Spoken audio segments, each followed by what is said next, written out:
Hello guys. So today we are doing the video for personal finance and money management, and I posted on my Instagram page probably like a week ago or a few days ago that I was going to be doing this video. And I'm really excited about this topic because um, as you know, I started this particular channel to share with you guys some more life practical tips. It doesn't necessarily have to do with the Bible study. So I wanted to do something, a new YouTube channel to share with you guys some wisdom in some different areas that I have learned, and just to be able to share with you some life practical tips. Okay. So today we're going to be talking about personal finance and money management, and this particular topic is near and dear to my heart because I work in accounting. That's what I do full time. I'm an accountant. I work for a small business, so I have also worked in ministry and finance. So being a part of like a trustee board, or I've also worked in with nonprofits in finance. I worked in schools in finance, and now I'm working in small business in finance. And I have also worked alongside a CPA that has worked with large corporations, who's pretty much taught me everything. She pretty much taught me everything I know in accounting. So that's a little bit of background about me. I've been doing this for 10 years now, and I have learned so much about finance and in business. But because I kind of have an inside view, you learn a lot about personal finance as well, definitely dealing with people. So I just wanted to start off by just sharing that with you, a little bit of background about myself and what you can expect today, some practical tips and some resources and some knowledge that I've learned over the years. Number one thing that I've learned is that money is a very, very, very touchy subject. Anytime that you talk to people about money, they start to get a little antsy, and you probably know that as well. Just think about your cable. If you're something happened with your cable or your phone bill, and they, overcharge you $12, you like on the phone like, I think my bill is wrong. I think you guys overcharged me, and you start to feel that frustration come on because you work hard for your money, and we want our money to go where we want it to go. And it seems like it goes like that, but you have to work a lot harder for it to come in sometimes. Sometimes people feel that way. So because of that, it's a very touchy subject that, I think it's like a very personal topic, and I didn't realize that until I started working in money, like accounting and finance, that it's a very touchy subject with people. It doesn't have to matter if you're dealing with business or you're dealing with their personal lives. It is a very, very, very touchy subject, and no one wants to be judged. So we're not here to do that. This video is not about judging anyone, and it's not about what you think. It's not about the putting someone down for what they're doing. This is all about learning and growing. And I tell almost all my videos, I say I am not perfect at all in this area. Even though I work in it and I see it, I know the things that you need to do. This is probably the area that I'm working on the most. And my husband happens to be very disciplined in this area, so he's been like helping me readjust some things in my life, and it's all about, honestly, perspective. So we're going to talk about that later. In your mind, it's a lot to do with your mind and how you grew up, or what you want, or your perspective of the world. So no matter what you see or think about a person, their money will truly show you what's in their heart. I believe that so much more now than I have ever before.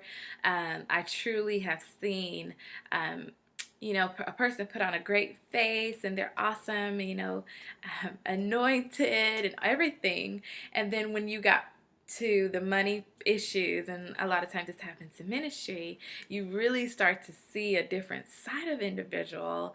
I'll never forget an individual that I particularly was like very drawn to. He was a guest speaker at our church years ago, and I was over the finance, and the service was awesome, everything was awesome, and then we went to the back to deal with, his honorarium, and I saw a different side. And so it showed me, that it's a touchy subject. It's not necessarily that he was a wrong. I just think that I wasn't really prepared for that flip, from slaying, the service being so anointed and the Spirit of God moving, to like this different, very natural response. So it was the beginning of me realizing how touchy money is in people's lives, and how we, ministers and pastors and different things, they need to eat as well.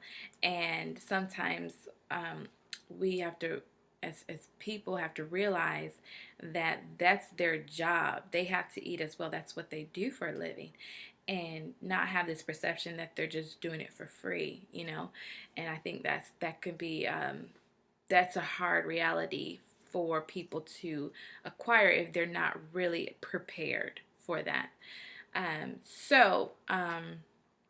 I work both with high-level ministry and business owners, and have learned that we are all struggling with the same things and fighting to manage what we have.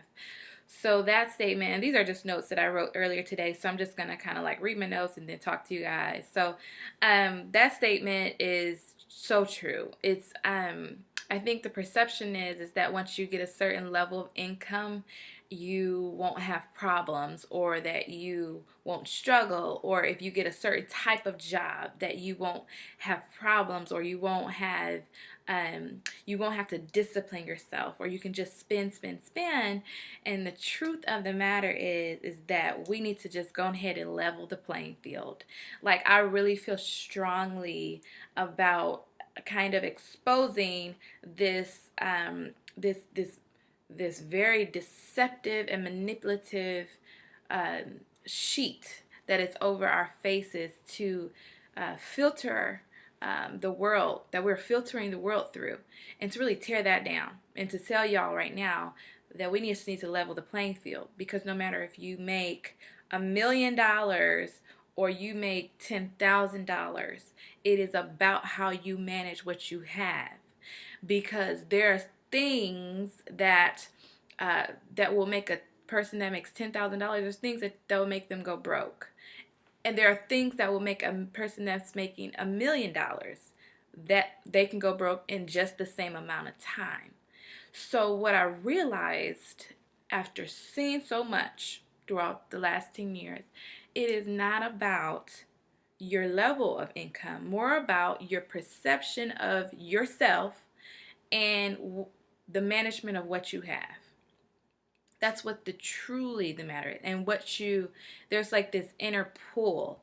Like in one of my videos I did, actually that was the Bible study, so it's at the Bold and Fierce Foundation's YouTube site, but it was talking about the secret to contentment. And sometimes we're not content no matter what we get, so we're always desiring more, which plays into how we spend our money. So here are some principles to live by. Bridget's version of principles to live by, based upon my experience working with money, and my experiencing others, my personal testimony of what I struggled with growing up, and things that I am continuing to work on even now. So we're going to get into that. Number one, your value is not in labels or the latest trend. Okay, so this one I put as the first one because it was the heaviest thing on my heart. I am actually quite, I don't know what word to use. I am extremely surprised at our world. And what surprises me the most is not necessarily that people are spending money on these labels, but it is literally a lot of people are spending a lot of money on these. It's not like, oh, you have a certain group of people that are doing it. No, it's all races. It's many different social and economic statuses. It's many different neighborhoods.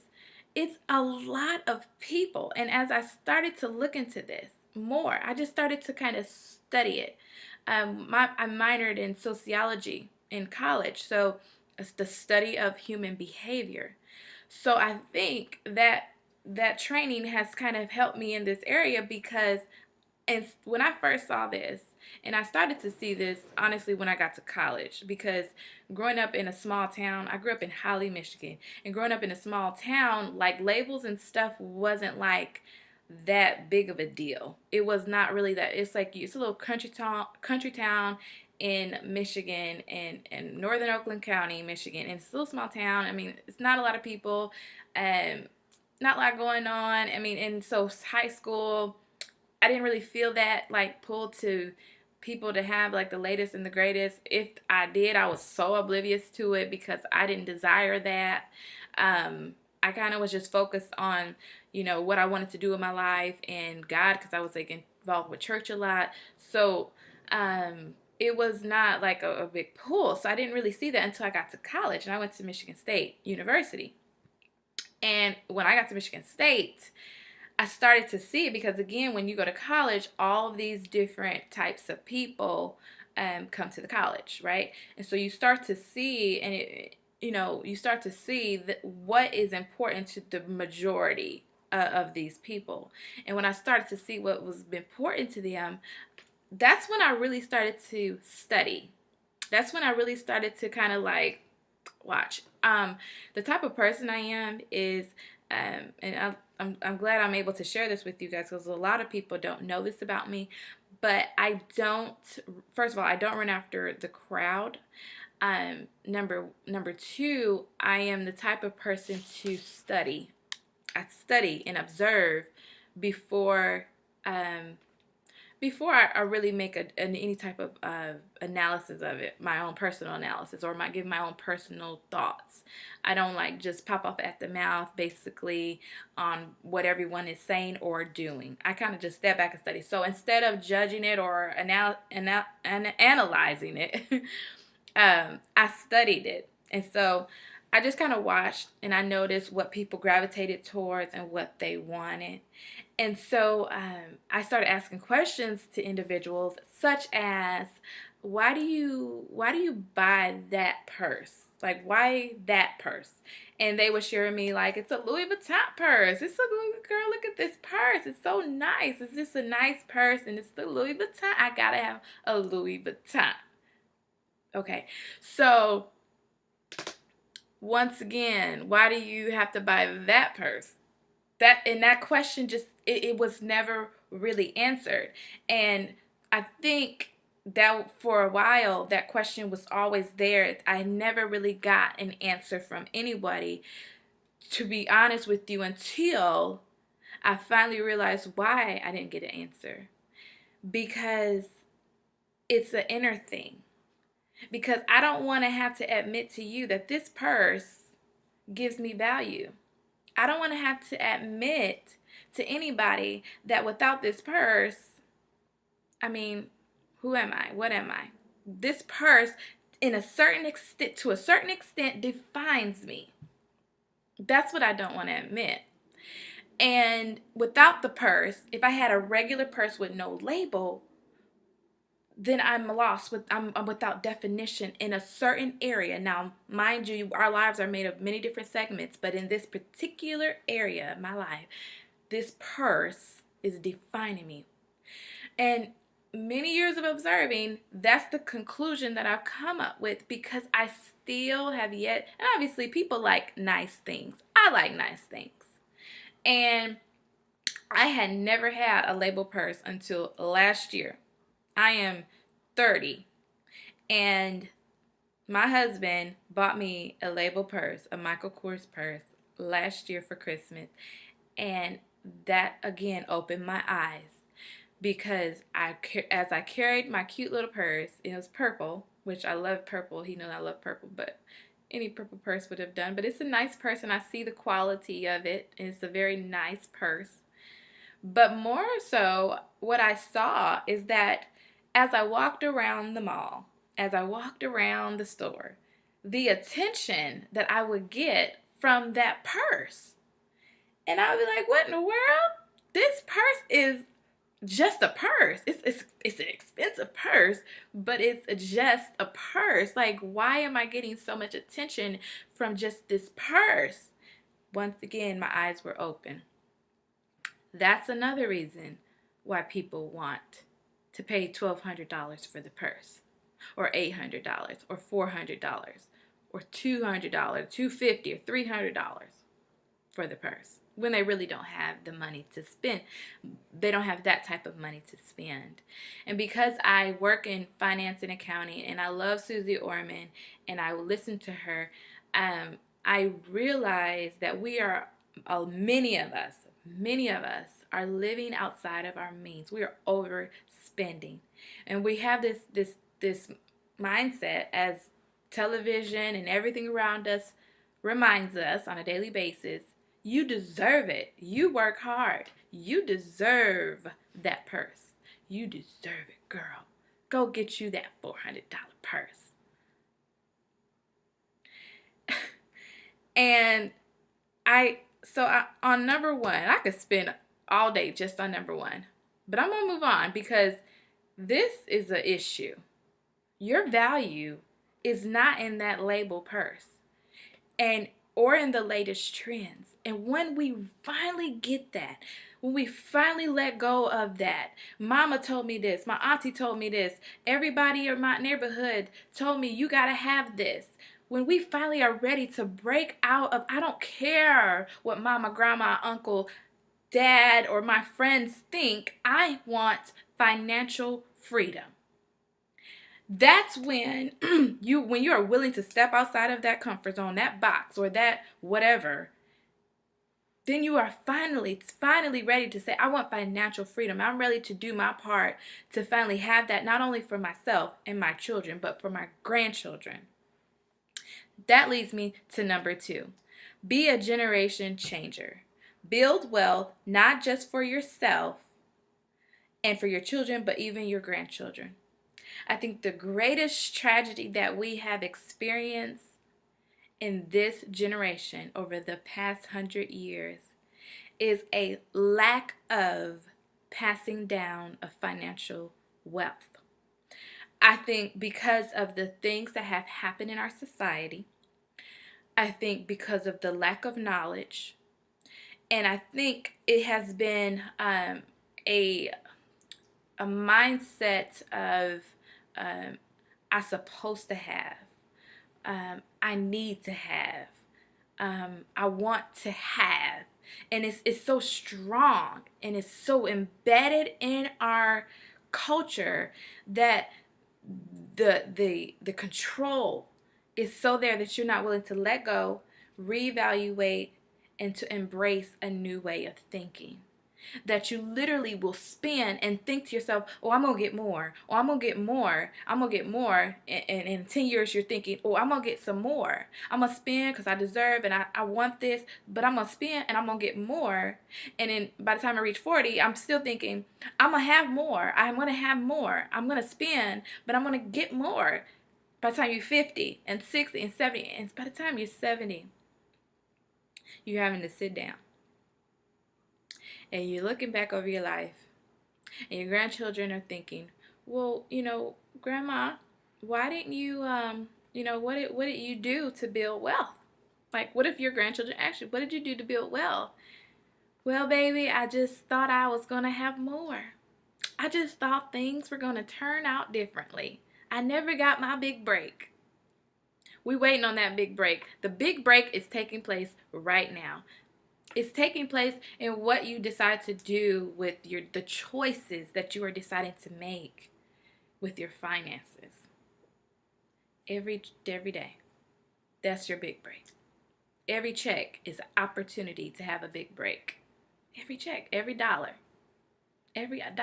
Whether you're a business owner or whether you are employed. And to be honest with you, I've worked in both, and I work for both. And I've been both an employee and a business owner, and I've been where I work for a business owner, and I have been the employee. Uh, they both have their pros and cons. I'm just being straightforward with you. Some people think that you have to be a business owner to be successful.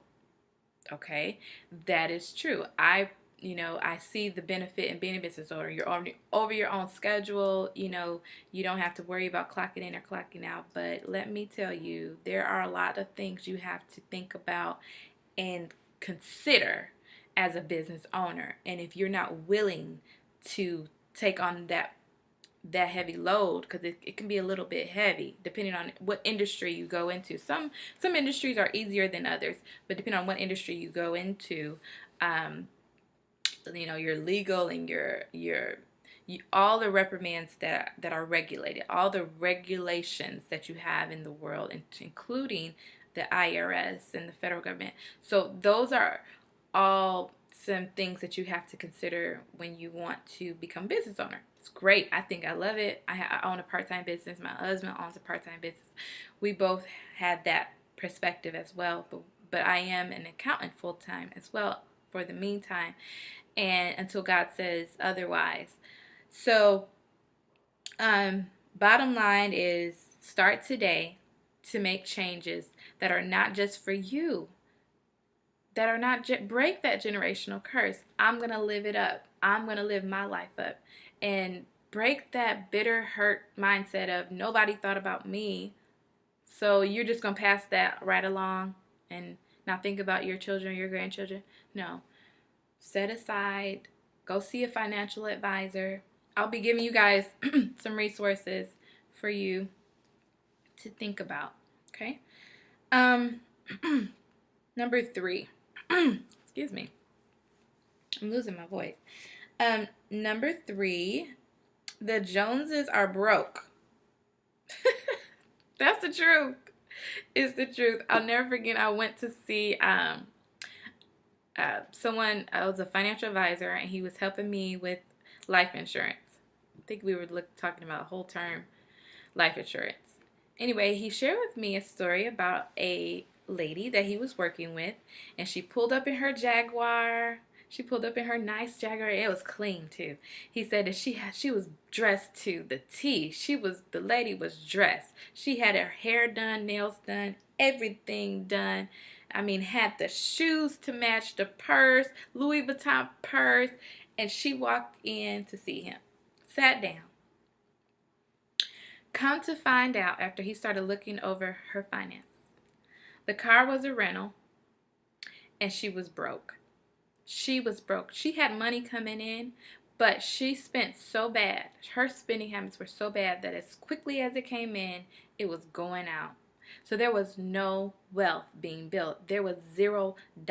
And if she was to continue down that path for 20 to 30 years, she would hit 70 and have $0 and would literally have to live off of Social Security if it's still available.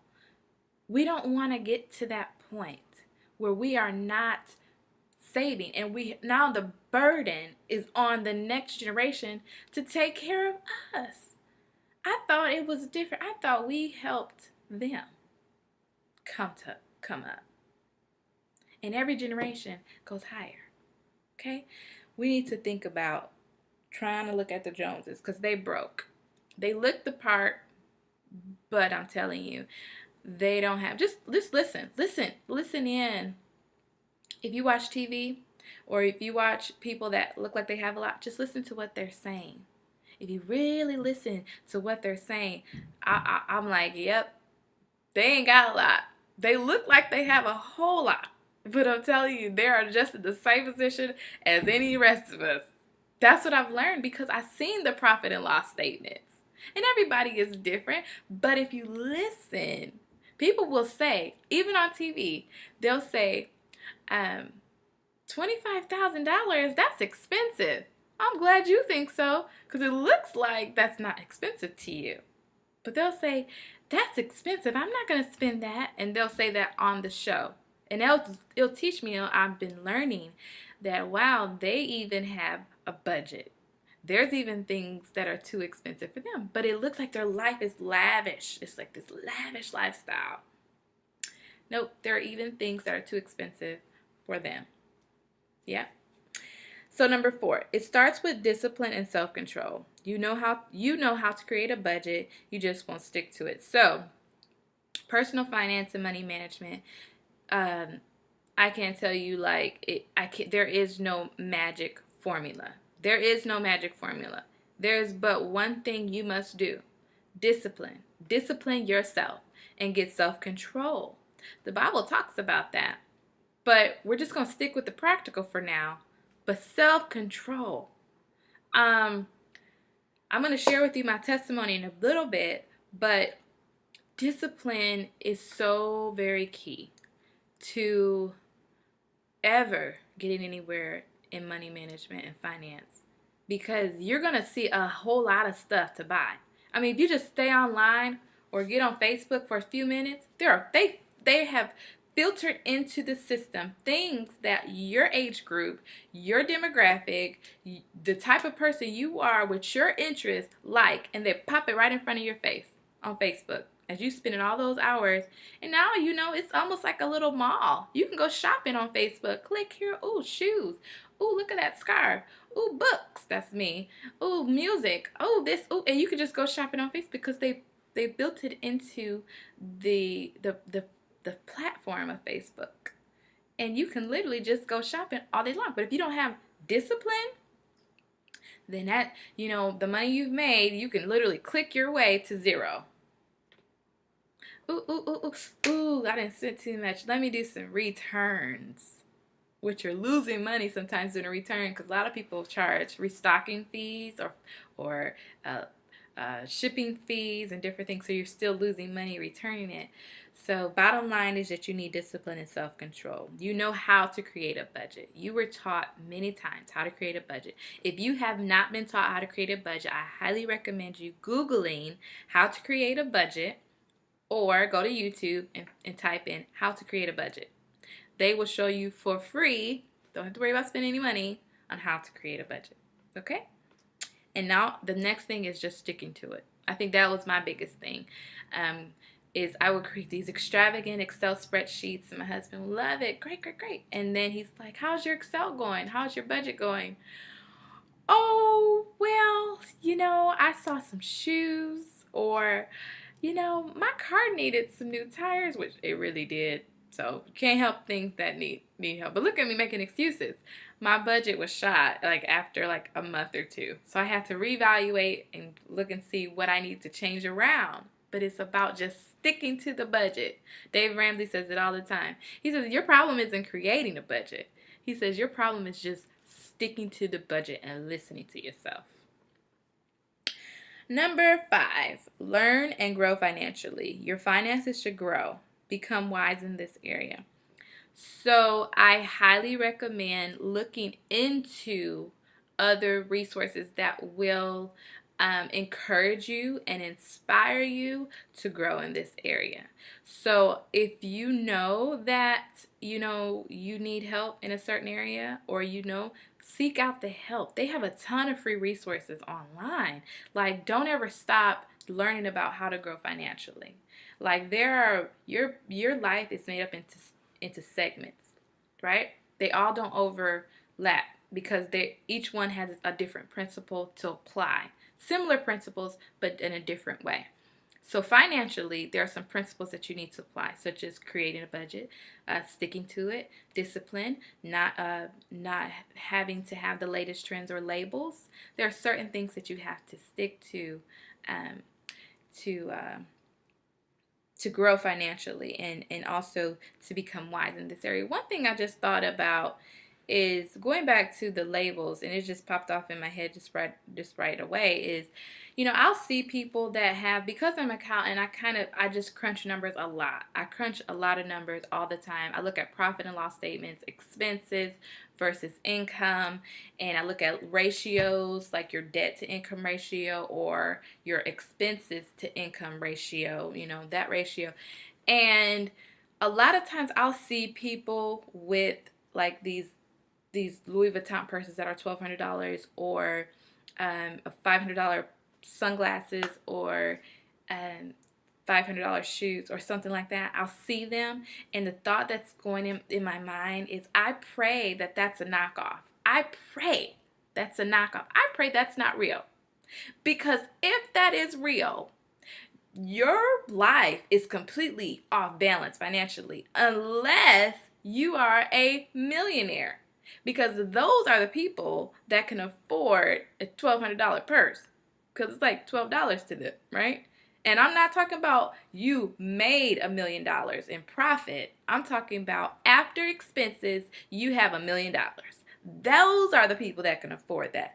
Or Range Rovers, people that drive the Land Rovers or the Range Rovers cars, those are some expensive cars. I'll be thinking, woo! Now, I know profit and loss statements. If I was to look at their profit and loss statements, woo, that ain't gonna be pretty. Unless they are a millionaire, and I mean a millionaire after expenses. I mean, you have 6 or 7 zeros after your expenses. That's the only thing that's going to make you financially balanced. Because in my head, I'm thinking, they are off balance. Your life is a ministry. And sometimes what you think you're giving off, you're like, oh, I look successful and I look, my life, you know, I hope everyone wants to see me successful. Well, those are for the people that don't work in that, you know, numbers. But for everybody that is financially sound and they know what profit and loss statement looks like, and they understand debt to income ratio, and they understand profit versus loss, your life is speaking that you are out of balance, and that you are more interested in pleasing yourself rather than being financially stable. And so, I mean, that it says a lot, speak a lot, you know, and I don't have to dig into your finances to see that that you're off balance. So again, this is not about placing judgment. This is simply about learning, okay? Learning how to be better and get financially balanced, personal and financial management. It's a sticky area, and I know some of y'all thinking, how's she gonna tell me I can't have that? I ain't telling you can't have anything. You can have anything you want. I don't, you know, the neck roll, all that stuff. She can't tell me I can't have my purse. You can have your purse all day, sis. I'm just trying to help you out and tell you that, you know, in 20 to 30 or 40 years down the line, when you're ready to just kind of chill back, is that purse worth it? Is that purse worth it? Or can you put that in a savings account or in some type of investment and see it accrue and get you a regular purse that's fine, that does the same things, that's just as cute, it just don't have the label on it, and it's about $300 cheaper. I mean, really. I understand we all like nice things. We should do it in moderation. You know, we should do it in moderation. So this is something that I am learning about as well. I don't really struggle with the labels necessarily. I don't need to have the latest car, the latest purse, or any of that stuff, because to be honest, it's kind of crazy to me to pay that type of money for something that depreciates, like a car. A car depreciates in value the more you drive it. So it just doesn't make financial sense to me to drive an expensive vehicle like that and it's depreciating. I mean, it's not, I don't need that. That label does not define me. It doesn't define me. So I can drive my G6, which is almost paid off. It'll be paid off in a few months. And my husband can drive his Honda, which is already paid off. And we're good. You know, people tell us all the time, are you guys going to get a new car? No, we're not interested right now in getting a new car. I mean, maybe I want to experience what it feels like not to have a car note for a while and save and put some money away and just feel that lift of not having that car note to be paid, because I've had it for a while. And so I want to feel that lift. He already feels it. He loves it. So as long as his car is running, he's going to drive it till it's done. And I had a roommate that she was very good with her finances and had a lot of money. She actually had a lot of, she didn't look like she did. And she would walk in the stores and the people would kind of like look at her like, well, okay, you know, what are you here for? And she'd be like, oh, I'm just looking. and she would drop like, $2,000 to $5,000 on some things that she wanted, and they would be shocked because she didn't look the part. Don't judge a book by its cover. She drove a beat up car because it was paid off, and it got her from point A to point B. And the only time that she decided to get a new vehicle was when the air conditioner of that car went out, and she, I mean, literally physically could not drive it because it was so hot. It was so hot that she just couldn't drive it. And I think it ended up clunking out on the side of the road. And that's when she was like, well, I guess I'll get another vehicle. And I'm like, yes, power to you, because she's sound financial. She doesn't worry about finances. She doesn't worry about paying her bills every month. Her profit and loss, financially, she was balanced. Now, there's some people that could do that and they're fine. Other people, you have to decide that for yourself. You may be the type of person that's like, I won't be happy like that. So if your happiness and your stress level is affected, then find your happy medium. You don't necessarily have to go to get the most expensive vehicle, but maybe you don't have to like drive a beat up car. Okay? So just find your happy medium based upon you. You just have to find what works for you. Okay. So number 6, know the difference between godly faith and selfish ambition. So let's start with this one. This is my testimony. I was the type of person that had a lot of faith. So I thought. I thought that God wanted me to do a lot of great things, and I do still believe He does, but I wanted to do it in my timing. So I was the type of person that would take all my savings, everything I had, and throw it at this vision or this goal, literally leaving me zero without anything. And I'm like, I'm trusting God. He's going to make a way. So I would throw everything I had at this vision that I thought was God. Well, when the Lord did move and I was broke as a joke, I mean, broke as a joke. Like, it was not even funny. Like, I was like, food, where I need food. My car started to clunk out. Like, I share with you guys a quick testimony of my being homeless. At the Overcomers Conference, I shared a quick testimony of me being homeless. And I was homeless because my family was going through some things, and I ended up moving in with a friend, and she moved in with somebody, and then her lease came to an end. But I mean, it happened. Everything had happened so quickly, and I had given the apartment to somebody else without subleasing. And bottom line, after all the round of leasing ended, I was without a place because the lady we traded apartments, but then she asked for her apartment back, and this lease was over. So, and I didn't have anywhere to go. So I ended up sleeping on another friend's couch for about a week while I looked for somewhere to stay. And then because I was broke as a joke, I had just came back from overseas. I was overseas for 3 months, and I spent all my money over there because it's so expensive to go overseas and study abroad. I spent all my money over there, came home, didn't have anything, absolutely nothing. I was hungry. Literally, some days I was hungry. And I found me a little job working at the Supreme Court.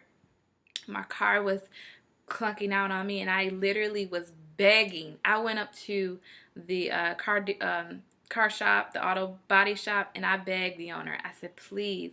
Like, I have never felt so low. I was like, please, if I don't have a vehicle, I can't get to work. If I can't get to work, I cannot eat. I was that low because I threw everything I had at this faith vision that I thought. So God started to check me in my heart, and I realized that, after I got healed and the bitterness and anger and all that disappointment left, I realized that it was a selfish ambition, because I like to be, I guess, used to be an overachiever and try to do things, and I wanted people to be proud of me. I think that was my thing. I just wanted people to be very proud because I went to college, but I didn't become a doctor. And a lot of people wanted me to become a doctor. So I guess in a sense, I wanted to make them proud in a sense. And that was something internal. No one external could have fixed that in me. God has to fix that in me. For some reason, I felt like I needed to make people proud. And that was killing me. That was killing me financially. It was killing me in every way. And my self-esteem was connected to making them proud. It was just so many things connected to making them proud. So that is a little bit about my testimony. It is an area that I have continued to grow in. I have made some great financial decisions, and I have made some horrible ones. I think I've probably made almost every horrible financial decision there is. If you can think about it, I probably made a really bad financial decision, but I learned from it and I bounced back. And interesting, because even though I work in finance, I didn't apply those principles to my personal life. So even though I could manage a really large budget, I mean millions of dollar budget, I didn't apply those same principles to make this successful over here. I didn't apply those same principles to my own life. And it became that you're the doctor that's always sick, or the carpenter that's home is not done, or the hairdresser that never does her hair, right? So anyway, let's move on. Number 7, resources to look into. So here are some resources. So if you say, Bridget, you're talking to me, I need help, because that's the only way you're going to get through this. If you humble yourself, get off that high horse and say, I need help. We all do. Like I said, I need help. I'm working on it. We are level the playing field. There are no big I's and little U's. There are none of this. That's not going on, guys. I'm telling you. It's a perception. It's a deception. It looks like there are this and this. But to be honest with you, we are all working on the same things. Mint.com is one of my favorites because you literally can set it up and just let it go. And you can kind of just, I would say, here's my suggestion. Sign up for Mint.com, input all your information for your main checking account, and then spend as you normally spend for at least 30 days. So for at least 30 days, spend like you normally would. And then after 30 days are over, review your natural spending habits, and it will give you the opportunity to look at what are the things you spend on. And like, you have to go in there because some of your expenses will go into the uncategorized expense column. Like, go in there and assign those to certain things, because you want a clear perspective of what you spend your money on. It will help you adjust your budget as needed. So, or like, let's just say you go to Starbucks every morning and that added up to like $100 a month, and you like, man, I could really use that $100 for something else. Well, you can adjust that and not go to Starbucks, and it can help you to say, no, because I spend too much at Starbucks. I'm gonna drive right past it. I'm gonna bring me some grapes and banana and drive past Starbucks every morning, because it's taking $100 a month, $1,200 a year. That's a lot of money. You can put that towards something else, right? Excel. Learn it, use it. It's free. Build a budget. Let me tell you something about Excel. Excel already has, if you don't already know this, pre-built-in Excel spreadsheets for your budget. It's already built in to Excel. All you have to do is go in there and click on budget and click on download, and then fill it in. It's really easy. Profit and loss. How to read it.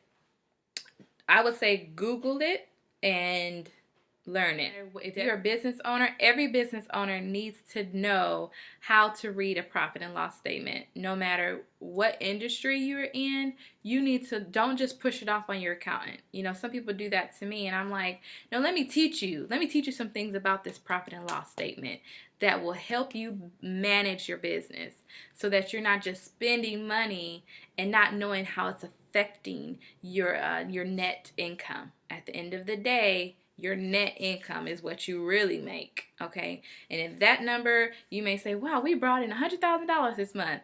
Well, if you spent $99,000, technically you only made $1,000, and you can make more money going working, down the street. To be honest with you, because your neighbor who makes more money than you working as a secretary, because technically you only brought in $1,000. That's the truth.